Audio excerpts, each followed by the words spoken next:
우리들이 신앙생활을 하면서 자주 사용하는 표현하는 단어들이 있습니다. 그리고 우리는 그걸 잘 안다고 여깁니다. 하지만 가만히 보면 내가 자주 쓰는 표현이지만 그 뜻과 의미를 잘 모르는 것들이 굉장히 많습니다. 예를 들면 여러분에게 이렇게 물어보겠습니다. 믿음이 뭡니까? 여러분, 우리가 믿음이라는 표현을 얼마나 자주 씁니까? 그리고 너무 익숙한 단어고 그 단어가 얼마나 중요한지도 압니다. 그런데 믿음이 뭡니까? 라고 묻고 그걸 간단하게 설명해 보십시오 라고 말하면 사실은 여러분의 대답은 다 똑같이 나오진 않을 겁니다. 각자가 생각하는 믿음. 그래서 믿음이 뭔지는 알기는 아는데 그것을 정확하게 정의하고 그것을 정확하게 표현하기가 사실은 어렵다고 느낄 때가 많습니다. 뿐만 아니라 은혜도 마찬가지입니다. 은혜는 얼마나 자주 쓰는 표현입니까? 그러나 은혜가 무엇이냐고 물어본다면 우리는 그 은혜의 의미와 뜻이 뭐라고 명확히 말하기가 참 쉽지 않을 때가 있습니다. 거룩은 무엇입니까? 거룩도 굉장히 자주 쓰는 중요한 표현입니다. 그런데 그 의미와 그 뜻도 역시 말하기가 참 쉽지 않을 때가 있습니다. 섬김도 마찬가지입니다. 섬김, 얼마나 자주 쓰는 표현입니까? 그러나 섬김이 무엇인지 그 뜻과 의미를 말하는 것도 역시 어렵다고 느낄 때가 많습니다. 물론 여러분이 이러한 용어들, 이러한 표현들을 모른다라는 말이 아닙니다. 알긴 알지만 그것이 정확히 무엇이라고 정의하고 표현하기가 사실은 어려운 부분들이라는 겁니다. 오늘 본문도 마찬가지입니다. 오늘 본문을 읽다 보면 역시 우리가 굉장히 자주 쓰는 표현들임에도 불구하고 그 뜻과 그 의미가 무엇인가를 말하기가 좀 난해한 그런 식의 표현들이 오늘 본문에 나옵니다. 바로 이런 표현입니다.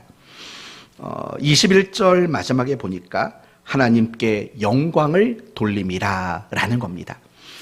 우리가 예배에 있다가 끝나면 또 그 말 할 겁니다. 하나님께 영광의 박수를 올려드립시다. 도대체 하나님께 영광 돌린다라는 말, 그 뜻과 그 의미는 과연 무엇일까? 이 부분은 여러분이 한번 마음으로 먼저 생각해 보시면 좋겠습니다. 과연 하나님께 영광을 돌린다라는 말은 뭘까요? 제가 질문을 했습니다. 그리고 여러분이 저한테 대답을 하셔야 됩니다. 단 여러분의 마음으로만 대답해 보십시오. 하나님께 영광 돌린다는 것은 과연 무엇일까요?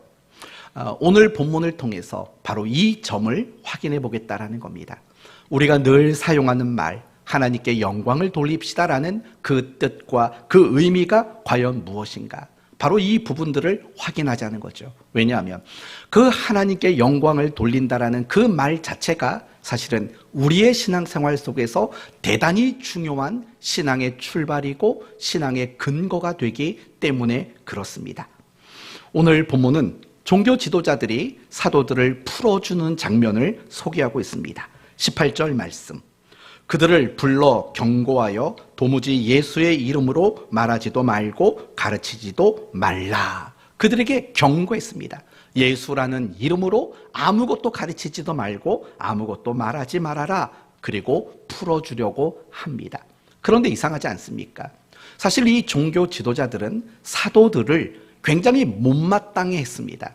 더욱이 사도들을 풀어주고 싶은 마음은 없었습니다. 그러니까 그들을 감옥에 가두고 그들을 재판한 거 아닙니까? 그들을 감옥에 가두고 그들을 재판했다는 것은 그들을 못마땅하게 생각했고 그들을 놓아줄 마음이 없기 때문에 이러한 과정들을 밟은 겁니다. 그런데 그들은 하는 수 없이 이 사도들을 풀어줄 수밖에 없었습니다. 그 이유가 무엇이냐면 21절에 그 답이 나옵니다. 관리들이 백성들 때문에 그들을 어떻게 처벌할지 방법을 찾지 못하고 다시 위협하여 놓아주었으니 이는 모든 사람이 그 된 일을 보고 하나님께 영광을 돌림이라. 바로 이것 때문에 그래요. 백성들 때문에 그래요. 백성들이 자꾸 신경이 쓰이는 거예요. 만약에 사도들을 끝까지 가두어 두면 백성들에게 어떤 문제가 일어날 것을 느꼈다라는 거죠. 왜냐하면 이 사도들이 안전뱅이를 고쳤는데 그 고쳐진 모든 이유가 뭐라고 생각했냐면 하나님이 사도들을 통해서 안전뱅이를 고쳤다라고 백성들은 생각했다라는 겁니다. 그렇기 때문에 그런 사도들을 감옥에 가두어 놓는 일들은 대단히 백성들에게는 민감한 일이 될 수밖에 없는 거죠. 도리어 자신들이 백성들에게 공격을 받을 수밖에 없다고 여긴 겁니다. 그래서 어쩔 수 없이 그들을 위협하고 그들을 풀어 주었다라는 겁니다. 이제 이 본문의 내용을 가지고 한번 주목해 봅시다. 분명히 백성들은 안전뱅이가 고침을 받게 된 그 사건을 보며 하나님께 영광을 돌렸다라고 말을 합니다. 여러분, 하나님께 영광을 돌린다. 얼마나 자주 쓰는 표현입니까? 이제 연말이 되었습니다. 각 방송사마다 연말 시상식을 할 겁니다. 그러면 어김없이 그 시상식에서 수상을 하게 되는 사람들이 이런 말을 할 겁니다. 먼저 이 상을 받게 하신 하나님께 영광을 올려드립니다. 역대 수상자들의 소감 중에서 제가 기억에 남는 것은 이런 것이었습니다. 때로는 드러나게, 때로는 은밀하게 역사하신 하나님께 영광 돌립니다. 어떤 여자 배우가 그런 고백을 하는 걸 듣고 참 고민이 많고 신앙에 생각이 많은 분이구나 라는 그런 생각을 했습니다. 아마 연말 시상식이 되면 이처럼 예수 믿는 연예인들이 하나님께 영광 돌리겠다라는 표현을 분명히 쓸 겁니다. 그거 말고도 사실은 성경을 보면 하나님께 영광이라는 말, 영광이라는 이 표현들이 직간접적으로 400번이 넘게 쓰여져 있을 정도로 하나님의 영광은 굉장히 우리가 자주 쓰는 표현인 겁니다. 그리고 우리가 너무나 잘 알고 있는 유명한 구절 중에서는 고린도전서 6장에 이런 말이 나옵니다. 값으로 사신 것이 되었으니 그런즉 너희 몸으로 하나님께 뭘 돌려라? 영광을 돌려라. 이렇게 이야기를 합니다. 그리고 더 유명한 구절, 고린도전서 10장 31절 말씀을 보시면 그런즉 너희는 먹든지 마시든지 무엇을 하든지 다 하나님께 영광을 돌리도록 하라. 하나님 영광을 위하여 하라 라고 이야기합니다. 이처럼 성경을 보면 우리 모두를 향해서 무엇을 강조하냐면 하나님께 영광 돌리는 것, 그것을 우리에게 대단히 중요한 신앙의 모습으로 강조를 하고 있다라는 거예요. 그렇다면 당연히 우리는 이렇게 중요하게 우리에게 요구되고 있는 하나님께 영광 돌림이라는 이 고백과 표현이 우리에게도 있어야 마땅하다라는 거예요. 그렇지 않겠습니까? 그렇다면 이런 고백과 이런 표현들이 우리에게 있기 위해서는 먼저 무엇을 알아야 되냐면 하나님께 영광 돌린다라는 말이 도대체 뭘까라는 이 부분이 정립되지 않고서는 우리가 하나님의 영광을 위한 삶이 이루어질 수는 없다라는 거죠. 여러분의 생각은 어떻습니까? 하나님께 영광 돌린다. 무슨 뜻인 것 같습니까? 대부분의 신자들이 생각하는 뜻은 이런 뜻인 것 같습니다. 하나님이 내게 무엇인가를 잘 되게 하셔서 그것을 하나님께 공식적으로 감사를 고백하고 표현하는 행위를 우리는 하나님께 영광 돌린다라고 생각을 하는 것 같습니다. 물론 틀렸다는 게 아닙니다. 어느 정도 맞는 말이 되는 겁니다. 예를 들면 시상식에서 하나님이 나를 상 받도록 만드셨다. 하나님께 감사를 고백하는 거, 그게 물론 하나님께 영광 돌리는 게 맞긴 맞습니다. 내 자녀가 공부를 잘해서 좋은 대학 갔습니다. 그래서 하나님께 영광 돌립니다 라고 말하는 것도 맞습니다. 내가 사업이 잘 됩니다. 그래서 돈벌이가 좋습니다. 그래서 하나님께 영광 돌립니다. 하나님이 해주셨으니까 하나님께 감사를 그렇게 고백하는 거, 하나님께 영광 돌린다라는 말 맞습니다. 아팠던 몸이 회복되고 건강을 찾아갑니다. 그래서 하나님께 영광 돌린다라고, 하나님이 그렇게 해주셨다라고 감사를 고백하고 표현하는 거, 하나님께 영광 돌리는 거 맞습니다. 그러나 그 말이 또 반쪽짜리 말일 수도 있는 겁니다. 제가 드리고 싶은 이야기는 이겁니다.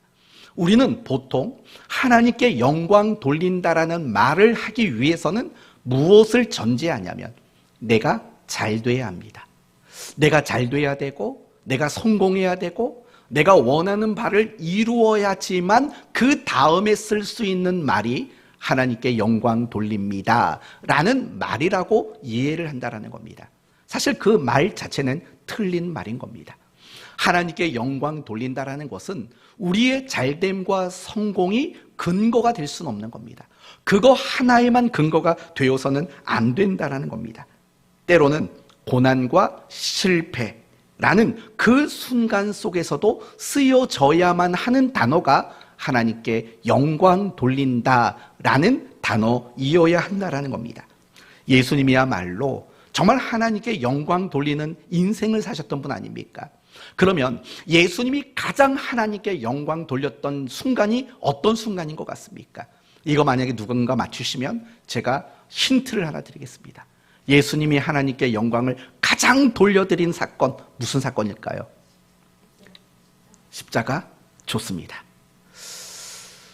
다윗에게는 몇 명의 아들이 있었을까요? 6명?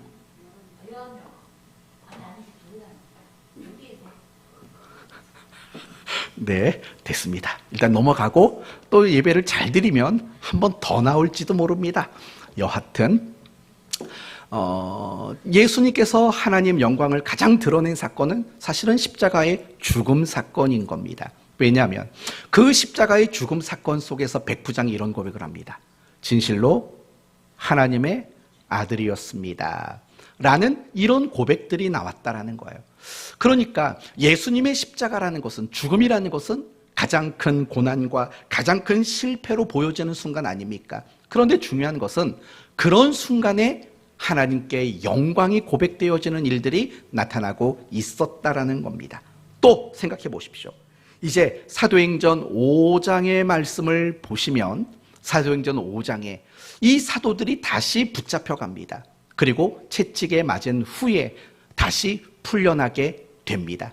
그런데 여러분, 중요한 것은 무엇이냐면 그렇게 채찍에 맞고 다시 풀려난 사도들이 뭐라고 표현을 하냐면 이런 표현을 합니다. 사도들은 그 이름을 위하여 능욕받는 일에 합당한 자로 여기심을 기뻐하며 공회 앞을 떠나니라고 말해요. 그들이 채찍을 맞았습니다.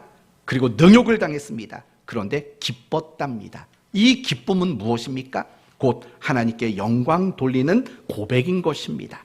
이렇듯이 하나님께 영광을 돌린다라는 말은 내가 잘되고 성공하는 것으로만 되어지는 일이 아닙니다. 고난 속에서도 실패 속에서도 하나님께 영광 돌린다라는 그 고백과 표현들이 쓰여져야만 한다라는 겁니다. 바로 하나님께 영광 돌린다라는 것은 그런 의미를 품고 있다라는 겁니다. 그래서 하나님께 영광 돌리는 것이 무엇이냐라고 물어본다면 이렇게 대답하시면 될 것 같습니다. 모든 이유가 바로 하나님에게 있습니다. 라는 고백과 선언, 그게 바로 하나님께 영광 돌린다라는 말의 의미인 것입니다. 다시 한번요. 모든 이유가 하나님에게 있습니다.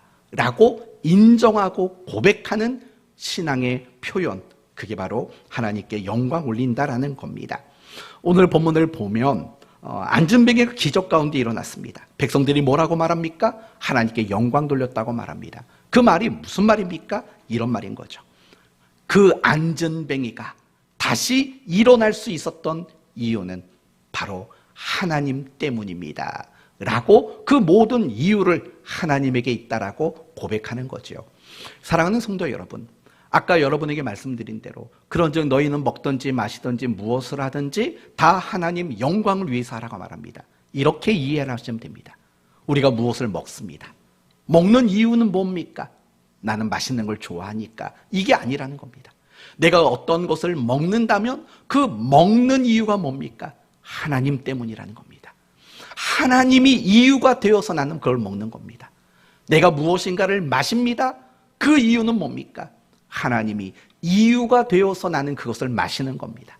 내가 먹든지 마시든지 무엇을 하든지 내가 어떤 삶을 살고 내가 어떤 삶의 내용들을 가지는지 그 모든 이유는 누구에게 있는 겁니까? 바로 하나님에게 있다라는 겁니다. 모든 것의 이유가 하나님에게 두는 것, 하나님에게 있다라고 고백하는 것, 그것이 바로 하나님께 영광 돌린다라는 거죠. 그러면 여러분에게 묻습니다. 여러분은 매일의 삶 속에서 하나님께 영광을 돌리고 계십니까? 무엇을 묻는지 아시겠습니까? 여러분은 왜 사십니까? 하나님 때문에요. 라고 말해야 되는 겁니다.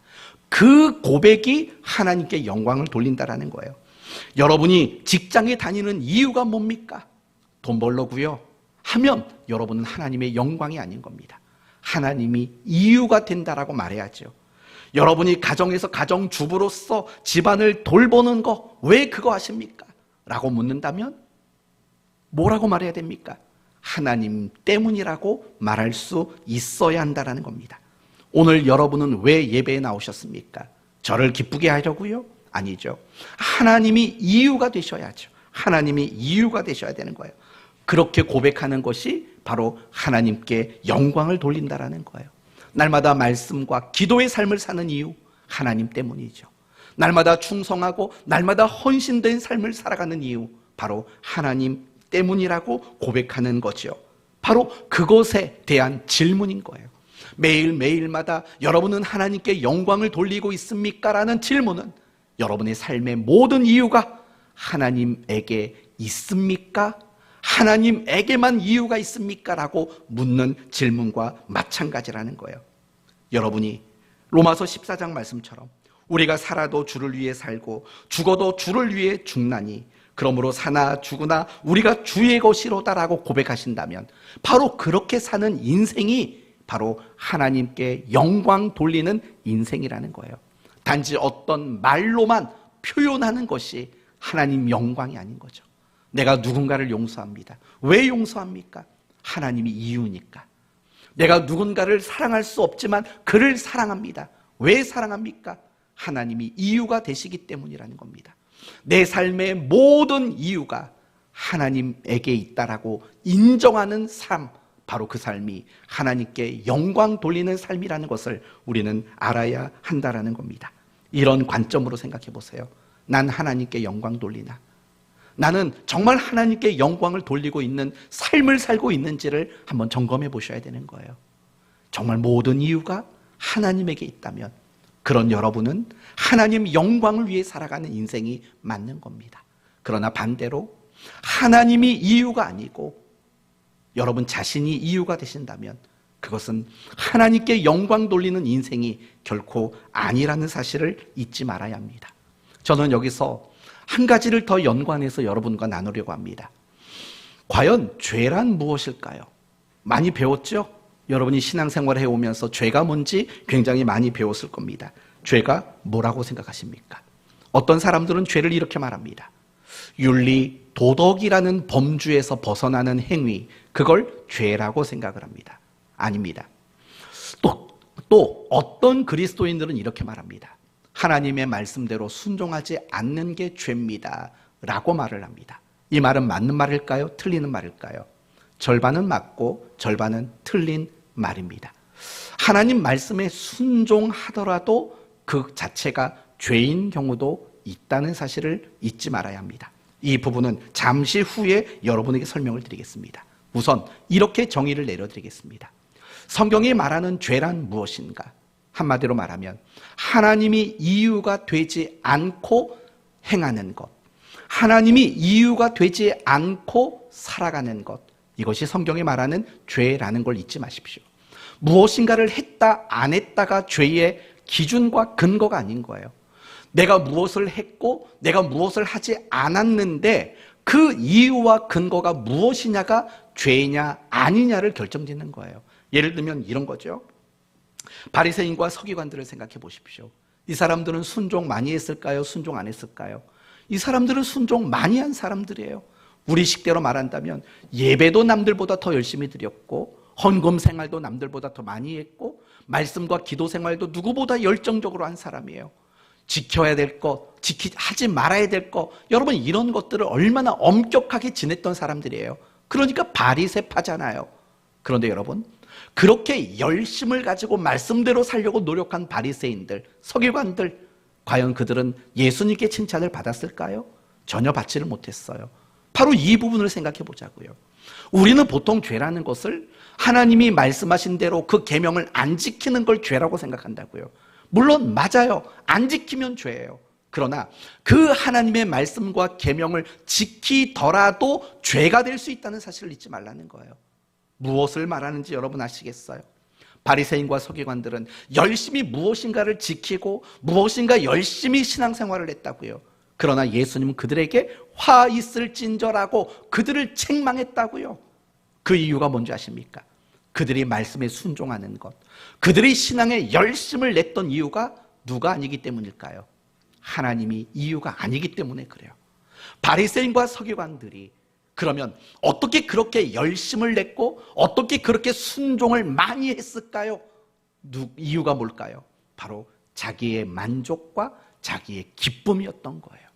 여러분, 죄라는 문제를 단지 말씀대로 살았냐 안 살았냐의 문제로 여러분 생각하지 마시라는 거예요. 그거보다 더 중요한 것은 내가 하나님 말씀대로 순종한 그 이유가 하나님이 이유였는가, 내 자신이 이유였는가가 훨씬 더 중요하다라는 거예요. 성도 여러분, 이런 경우가 있을까요? 없을까요? 세상에 안 믿는 사람 중에서 믿는 우리보다 더 착하게 살고 더 선하게 사는 사람 있을 수 있을까요? 없을까요? 당연히 있어요. 예수 안 믿는데요, 정말 목사인 저보다 더 착하고 목사인 저보다 더 선한 사람들이 분명히 있다고요.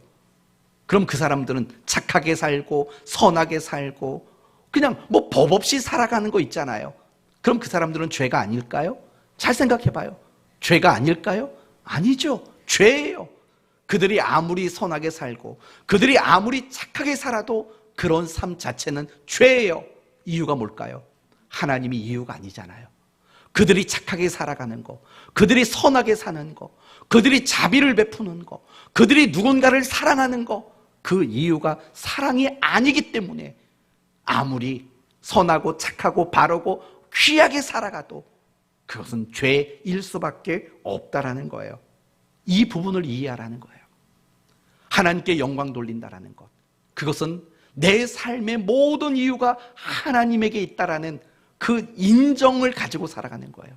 따라서 죄라는 것도 하나님이 이유가 되지 않는다면, 만약에 여러분, 제가 지금 여러분에게 설교를 하고 있지 않습니까? 예배를 인도하고 있지 않습니까? 제가 이 설교하는 행위가 하나님을 위한 일이 아니라면 저는 이 순간도 옳은 일이 되는 게 아닌 겁니다. 정말 죄라는 것은 철저히 하나님이 이유가 되어야 하는 거예요. 그렇지만 우리 많은 그리스도인들이 이걸 놓치고 있는 거죠. 신앙생활을 열심히 했느냐 안 했느냐가 더 중요한 거예요. 우리는 내가 신앙의 행위를 몇 가지를 했느냐, 이게 더 중요한 거죠. 하지만 그렇지 않아요. 오늘 여러분이 설교를 듣다 보면 이해가 되실 거예요.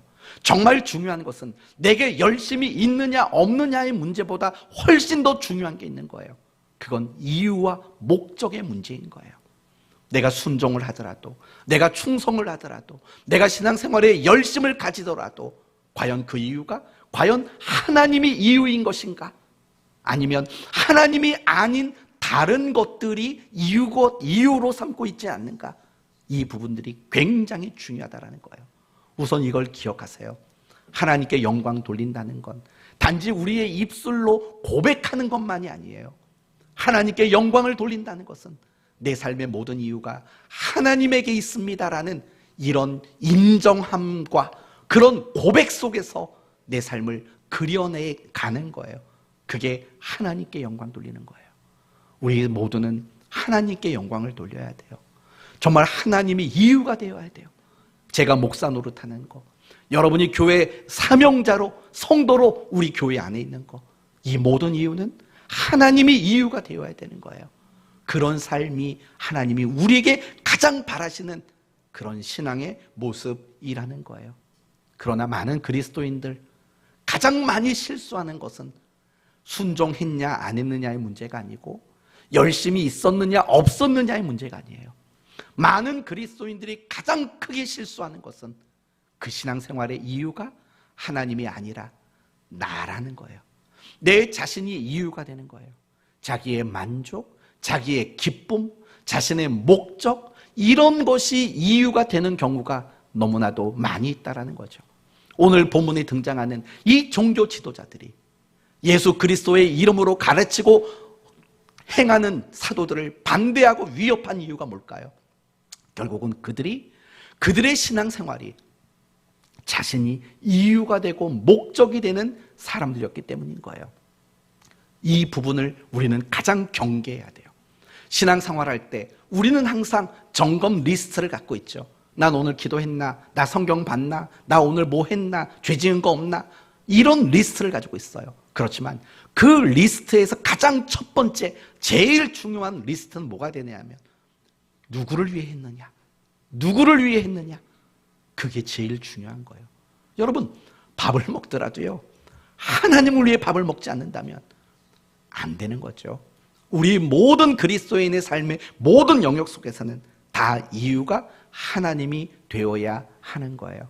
그러나 내가 이유가 되면 어떤 일이 일어날까요? 내가 이유가 되면 안 되는 이유가 뭘까요? 세 가지로 말씀드릴게요. 첫째는 그 자체가 우상 숭배이기 때문에 그래요. 내 자신이 이유이고 목적인 신앙은 아무리 열심히 있어도 그건 100% 우상 숭배일 뿐입니다. 여러분은 우상 숭배가 뭐라고 생각합니까?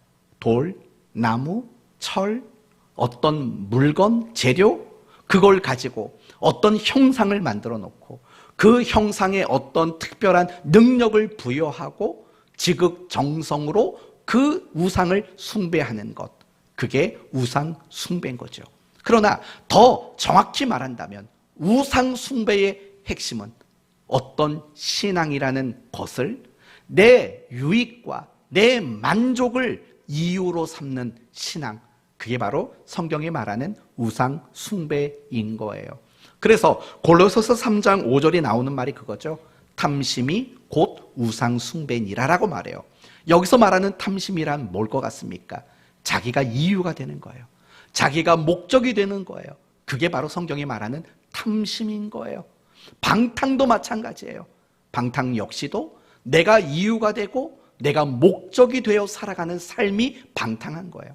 우리는 보통 방탕이라고 말하면 뉴스에 나오는 것처럼 술 먹고 마약하고 막 성적으로 문란한 행동을 하는 거, 이런 것만 방탕이라고 생각해요. 아니에요. 성경이 말하는 방탕은 내가 이유가 되고 내가 목적이 되어서 내 욕심에 이끌려 살아가는 모든 행동이 다 성경이 말하는 방탕인 거예요.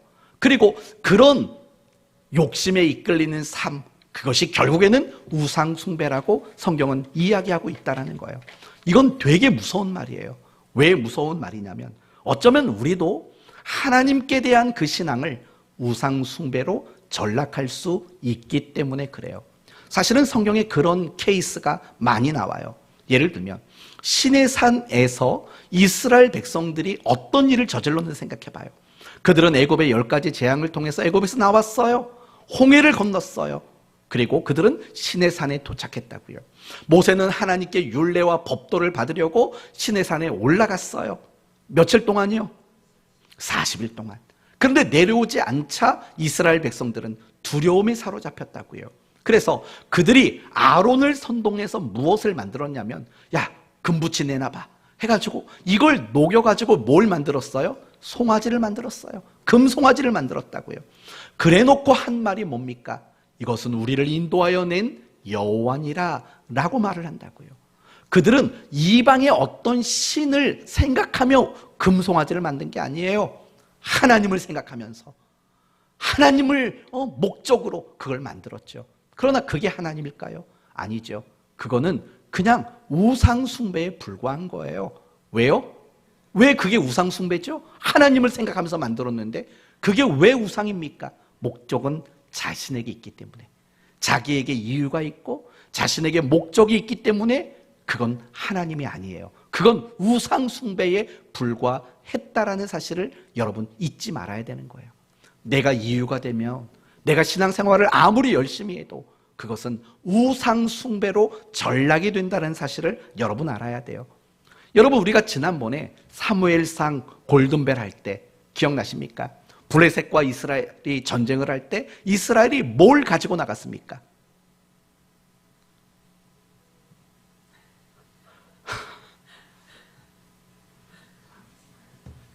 이거 잘 기억하셔야 돼요. 지금 이 사무엘 상에서의 답이지만 이게 사무엘 하에서에도 답이 나온다니까요.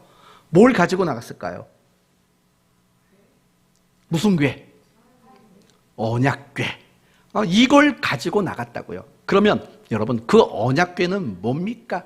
아이고 참, 문제 하나라도 더 얻어 드시려고 엄청 집중을 하고 계시지만 더 이상은 없습니다. 네, 너무 많은 걸 폭로하면 안 되니까. 이스라엘 백성들에게 그 언약궤는 과연 무엇일 것 같습니까? 열심히 받아 쓰고 있어요. 그 언약궤는 뭘까요? 사실은 샤머니즘이고 우상 숭배죠. 왜요? 자신들이 전쟁에서 이기기를 바라는 마음으로 동원된 물건에 지나지 않았기 때문에 그런 거예요. 성도 여러분, 우리가 신앙생활을 열심히 할 때요, 내가 이유가 되고 내가 목적이 되면 그건 거룩한 우상 숭배라고 말할 수밖에 없어요. 참 신앙이 아닌 거예요. 그렇죠? 내가 이유가 되면 안 되는 이유는 우리의 신앙을 우상 숭배로 전락하기 때문이에요. 두 번째는 뭐냐면, 내가 이유이고 목적인 신앙생활을 하다 보면은요, 우리의 신앙이 건강해질 수 없고 무엇보다 우리 신앙은 성장할 수 없어요. 너무 당연한 말 아니겠어요? 왜요? 우상 숭배를 하는데 신앙이 어떻게 성장할 수 있겠습니까? 이스라엘 백성들을 한번 더 생각해 볼까요? 그들은 하나님께 선택받은 백성이라는 선민의식, 특권의식을 그들은 대단히 자부심을 가지고 있었던 사람이에요. 나름대로 종교적 열심도 있었어요. 그런데 신기한 건 뭐냐면, 시간이 지나도 그들은 하나님 백성다워지지를 못했어요. 신앙이 좋아지지를 못했다라는 거예요. 그 이유가 뭘까요? 이유는 그들의 모든 신앙의 이유가 다 자기 자신에게 있었어요. 자기 자신이 이유이고 목적이죠. 그러니까 그 결과로 등장하는 게 뭐냐? 하나님을 섬기면서도 어김없이 이방 우상을 함께 숭배하는 일들이 일어나는 거예요. 왜요? 내가 항상 이유니까. 내가 항상 목적이니까. 그러니 결국은 그들의 신앙이 갈수록 좋아질 수가 없었어요. 예수님 당시의 군중들도 생각해 보세요. 예수님이 어디 가나 정말 구름대 같은 인파들이 몰려들었잖아요. 예수님의 가르침을 들으려고, 예수님을 만나려고. 얼마나 예수님을 따라다니는 사람들이 많았는지 몰라요. 임금 삼으려고 했어요. 예루살렘에 입성할 때 호산나 호산나 외치면서 얼마나 열렬히 환호했는지 몰라요. 그런데 그들은 딱 며칠 뒤에 전혀 딴 사람이 되고 말아요. 예수를 십자가에 못 박으라고 외치는 성난 군중이 돼요. 아니, 그렇게 예수님을 추종하던 사람들이 왜 갑자기 그렇게 됐어요? 시간이 지나면 그들이 더 예수님께 대한 헌신과 애정이 깊어져야지 왜 그렇게 되고 말았을까요? 그 이유는 간단하죠. 예수님을 추종했던 이유가 자기 자신이었으니까. 자기에게 어떤 혜택이 주어지고, 자기에게 어떤 기적을 보든 가르침을 듣든 간에 어떤 만족을 얻어내는 게 자신들의 예수님이 따라다니는 이유였으니까 그들의 신앙이 갈수록 좋아질 이유가 없었던 거죠. 한국 교회를 생각해 보십시오. 한국 교회가 사실은 굉장히 위기 가운데 있다라는 걸 많이 느낍니다. 물론 이 말은 여러분에게 한국 교회를 부정적으로 말하는 게 아니에요. 한국 교회가 다시 깨어날 날들이 다가오고 있다라는 긍정적인 말을 하고 있는 거예요. 그래서 우리 교회 성도가 아닌 다른 교회 성도들을 만나면 은연중에 나오는 말이 그거예요. 성도들이 많이 없어졌어요 라는 말들을 얼마나 많이 하는지 몰라요. 목회자들 사이에서도 마찬가지예요. 성도들이 많이 교회를 떠나고 등졌다라는 이야기가 수없이 들려오고 있다고요. 왜 그럴까요? 한국 교회는 왜 이렇게 됐을까요? 이유는 간단해요. 한국 교회가 세속화되었기 때문에 그래요. 세속화가 되었다는 말은 뭡니까? 윤리와 도덕이 무너졌고, 교회가 힘과 권력을 가지려고 하고 있고, 교회가 물질주의와 성공주의를 앞장세우고 있다라는 말이에요. 더 나아가서 세속화가 되었다라는 말은 과정보다 결과만 중요시 여기는 집단이 되고 말았다라는 뜻이에요. 이렇게 된 결정적인 이유가 뭔지 아십니까? 한국 교회가 이렇게 된 결정적인 이유는 기복신앙이에요. 기복신앙. 예수 잘 믿으면 복받아라는 거 있잖아요. 기복신앙이 원인이 되고 있다고요. 그런데 여러분, 기복신앙을 잘 생각해 보세요. 뭘 것 같습니까? 기복신앙의 본질은 하나님이 이유이거나 목적이 아니라 내가 이유이고 내가 목적인 신앙이 결국에는 기복신앙의 본질일 수밖에 없어요. 한국 교회가 망가지는 이유, 한국 교회가 갈수록 그 신앙이 좋아지지 못하는 이유는 바로 모든 신앙의 이유가 내게 있기 때문에 이런 일들이 일어나고 있다는 거예요. 여기서 하나 점검할 게 있어요. 여러분의 신앙은 갈수록 좋아지고 있습니까? 여러분의 신앙은 갈수록 성숙해 가고 있습니까? 만약에 그렇지 않다면 물론 여러 가지 이유들이 있겠죠. 그러나 그 이유 중에 단연코 으뜸인 이유는 그 신앙의 이유가 내게 있는 거예요. 내 기쁨, 내 만족, 내 즐거움, 내게 무엇인가 얻어지는 혜택, 내가 이유가 되기 때문에 사실은 우리의 신앙이 성장할 수 없게 된다라는 거예요. 그래서 그런 마음을 가지게 되면 어떻게 되냐, 이렇게 되는 거죠. 내가 뭔가 만족스러워요. 그러면 신앙생활을 열심히 해요. 만족스러우니까. 그런데 내게 어떤 만족이 채워지질 않아요. 그러면 더 이상 열심히 할 원동력이 없어지는 거예요. 내가 이유가 되는 신앙은 항상 제자리 걸음하고 아니면 뒤로 물러나는 뒷걸음질하는 신앙이 되어질 수밖에 없는 거예요. 그래서 내가 이유가 되는 신앙은 절대로 안 되는 거예요. 한 가지 더 말씀을 드릴게요. 내가 이유가 되는 신앙을 가지면 안 되는 이유는 결국 신앙이 무너져요. 결국 무너진다고요. 마태복음 7장 24절 이하를 보시면 지혜로운 사람과 어리석은 사람의 비유가 등장하는 것을 알아요. 지혜로운 사람은 집을 지었어요. 비가 오고 바람이 불고 창수가 나도 무너졌을까요? 안 무너졌을까요? 안 무너졌어요. 그러나 어리석은 사람도 집을 지었지만 비가 오고 바람이 불고 창수가 났을 때 무너져 버렸어요. 그렇다면 여러분 생각해 보셔야 돼요. 이 비유의 핵심은 집에 있을까요? 아니면 그 집을 어디에 지었는지에 대한 기초의 문제일까요? 기초가 핵심이에요. 맞아요. 둘 다 집을 지었어요. 다른 점이 있다면 어디에 지었느냐, 그 차이일 뿐이라는 거예요. 그렇다면 두 사람 모두 집을 지었어요. 그러면 집을 짓는다는 건 뭘까요? 쉽게 말하면 신앙의 행위를 가지는 걸 말하는 거예요. 오늘 우리 식대로 말하면 예배에 나가고 성경을 읽고 기도를 하는 거고 헌금을 하는 거고 봉사의 일을 하는 거고 내게 맡겨진 어떤 사명을 감당하는 거예요. 이게 집이에요. 이게 집이에요. 그런데 지혜로운 사람이든 어리석은 사람이든 두 사람 모두가 다 이런 집을 가지고 있었어요. 집이 있으니까 무너졌겠죠. 이 말은 지혜로운 사람도 어리석은 사람도 나름대로 신앙의 열심과 행위는 다 똑같았다라는 거예요. 그러면 반석은 뭐고 모래는 뭘까요? 그것은 바로 이유를 말하는 거예요. 반석이라는 이유, 모래라는 이유를 가지고 있었다라는 거죠. 그러면 모래라는 이유는 뭐냐? 그건 결국은 내 자신을 말하는 거예요. 내가 집을 졌어요. 그러나 신앙의 집을 열심히 졌지만 그 신앙의 집을 짓는 모든 이유가 내게 있었던 거예요.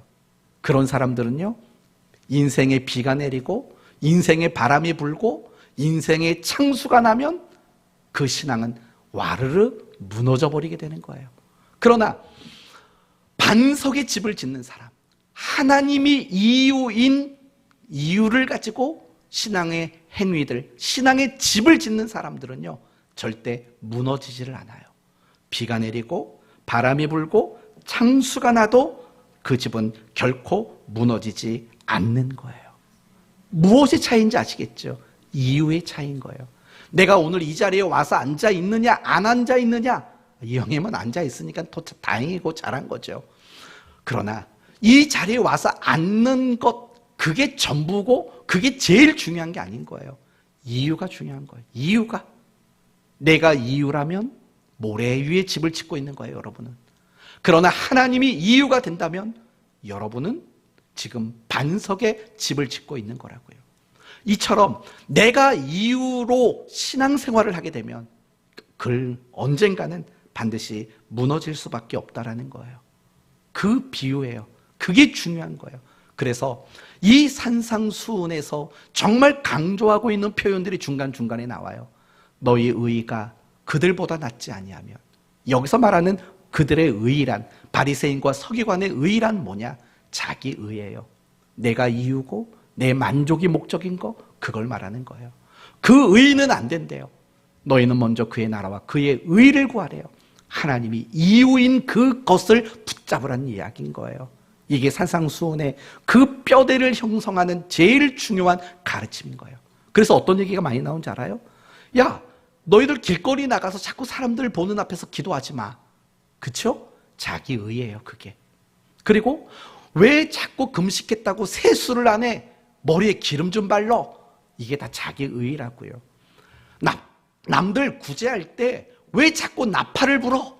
여러분, 이런 말이 나오는 게 다 뭐냐? 다 자기의예요. 내가 이유가 되는 신앙들을 지적하고 있는 것들인 거예요. 그리고 가서 마태복음 7장 24절 이하에 나오는 그 지혜로운 사람과 어리석은 사람의 이야기는 이 모든 말씀의 결론인 거예요. 살인하지 말라, 간음하지 말라, 도둑질하지 말아라. 내가 이유가 돼서 그걸 하지 말라는 게 아니라는 거예요. 하나님이 이유가 되어야만 그것이 정당한 거고 그것이 합당한 집 짓는 자라는 이야기인 거예요. 성도 여러분, 정말 내 자신을 생각해 보셔야 돼요.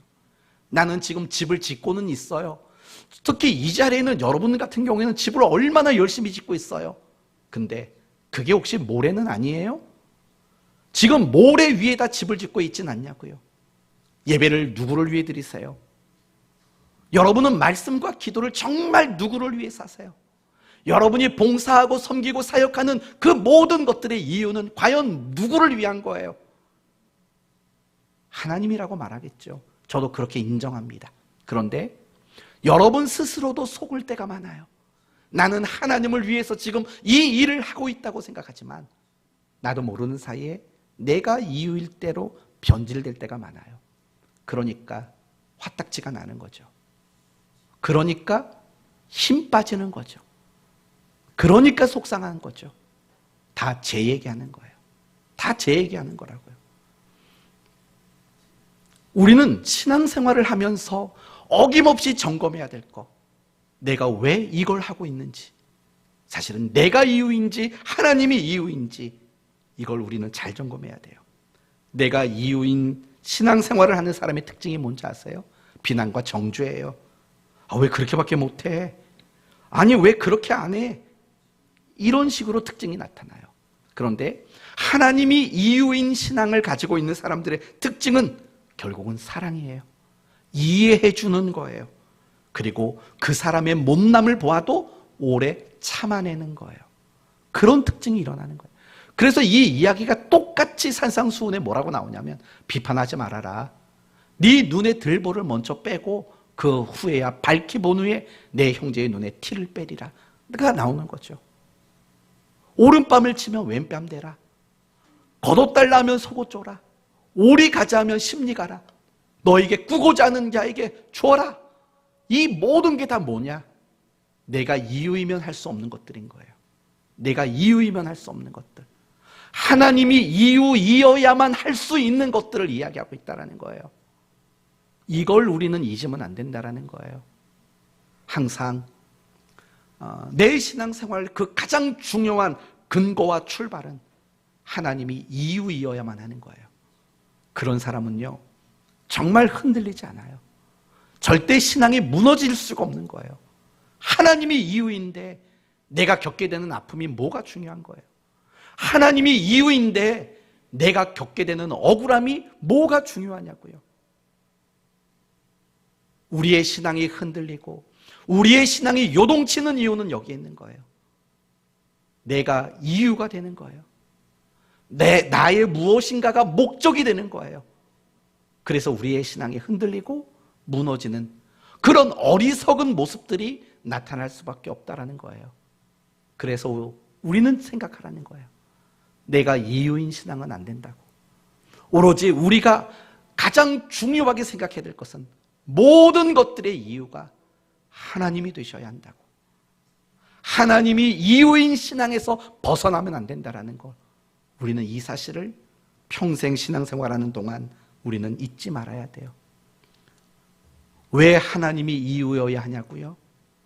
하나님이 우리에게 지금까지 베풀어 주셨던 한량없는 은혜와 사랑, 그리고 우리에게 약속된 멈추지 않는 그 은혜와 사랑이 우리에게 약속되어 있기 때문 아니겠습니까?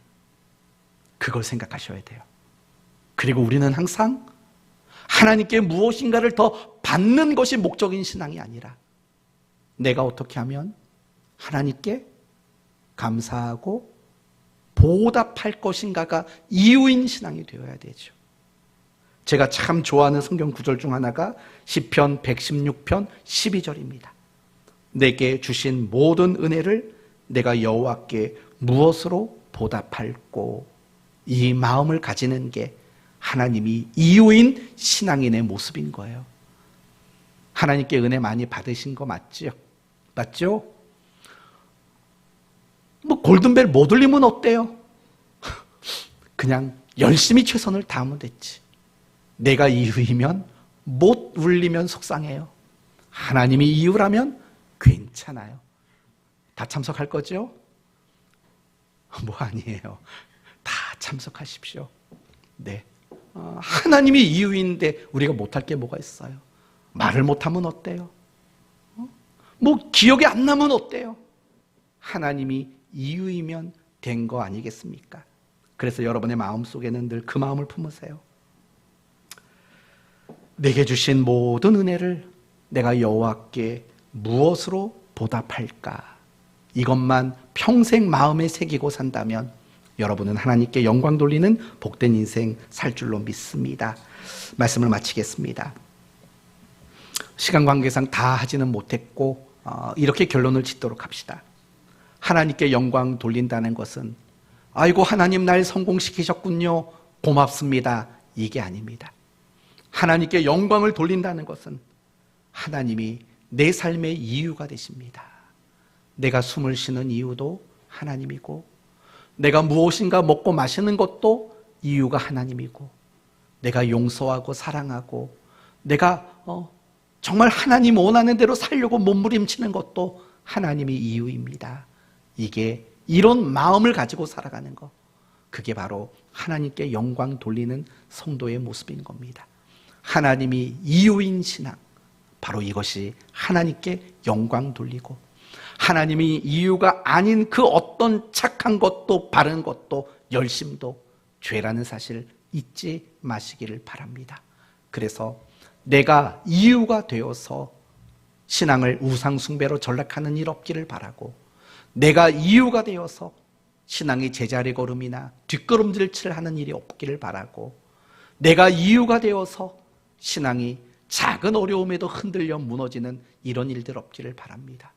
내가 하나님께 무엇으로 보답할꼬 그 받은 은혜와 사랑을 생각하면서 그 하나님이 항상 이유가 되는 그런 여러분 모두가 되시기를 예수님의 이름으로 축원드립니다.